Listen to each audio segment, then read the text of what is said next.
नमस्कार दोस्तों, आज अपन पढ़ेंगे प्रीपोजिशन के बारे में संक्षिप्त रूप से। देखिए प्रीपोजिशन का जो हिंदी अर्थ होता है वो होता है संबंधवाची। संबंधवाची मानी जो संबंध बताते हैं। तो सबसे पहले अपन देखेंगे प्रीपोजिशन की परिभाषा क्या है। तो देखो यह डेफिनेशन, प्रीपोजिशन की जो परिभाषा है थोड़ी है लंबी लेकिन आसान है। आप ध्यान से देखोगे तो आपको जरूर समझ में आएगा। देखिए prepositions are the words. Prepositions वे शब्द होते हैं डेट आर यूज्ड यानी जिनका प्रयोग होता है टू टेल यानी बताने के लिए, रिलेशन यानी संबंध, ऑफ नाउन और pronoun,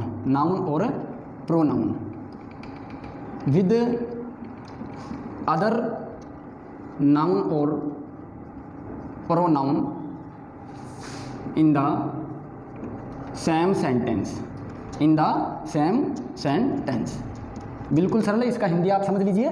prepositions are the words, संबंधवाची वे शब्द होते हैं डेट आर यूज्ड यानी जिनका प्रयोग होता है टू टेल मानी बताने के लिए, रिलेशन मानी संबंध, ऑफ नाउन और प्रोनाउन का, विद अदर नाउन और प्रोनाउन यानी अन्य संज्ञा या सर्वनाम के साथ इन द सेम सेंटेंस। अर्थात एक वाक्य है, उस वाक्य में जो प्रीपोजिशन है वो किसी संज्ञा या सर्वनाम से पूर्व प्रयोग में लिया जाएगा, लेकिन उसका मकसद क्या रहेगा, वो संबंध बताएगा उसी वाक्य के दूसरे संज्ञा या सर्वनाम के साथ में। चलिए अपन समझते हैं एक उदाहरण से।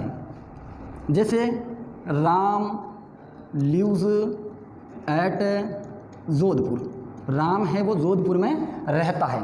अब देखिए यहाँ पर ये जो जोधपुर है वो क्या है, नाउन है, और इससे पहले जो जिसका प्रयोग हुआ है वो क्या है, वो प्रीपोजिशन है। अब देखो नाउन से पहले जो प्रीपोजिशन का प्रयोग हुआ है इसका मकसद क्या है, इसका मकसद है कि राम का, जो राम भी क्या है एक तरह से नाउन है, मानी राम नाम की नाउन का संबंध जोधपुर नाम की नाउन से बताया जा रहा है कि राम कहाँ रहता है, जोधपुर में। दूसरा एग्जाम्पल आप इस तरह से देख सकते हो, जैसे ही बिलोंग्स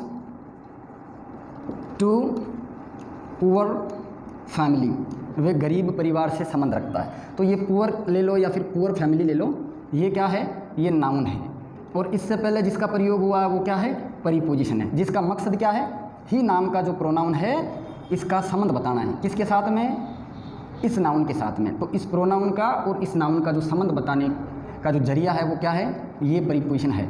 अतः वो शब्द जिनका प्रयोग वाक्य में किसी भी संज्ञा या सर्वनाम से पूर्व होता है और उसका मकसद उसी वाक्य के अन्य संज्ञा या सर्वनाम के साथ में जो संबंध बताने का काम होता है उसे क्या कहते हैं, प्रीपोजिशन कहते हैं।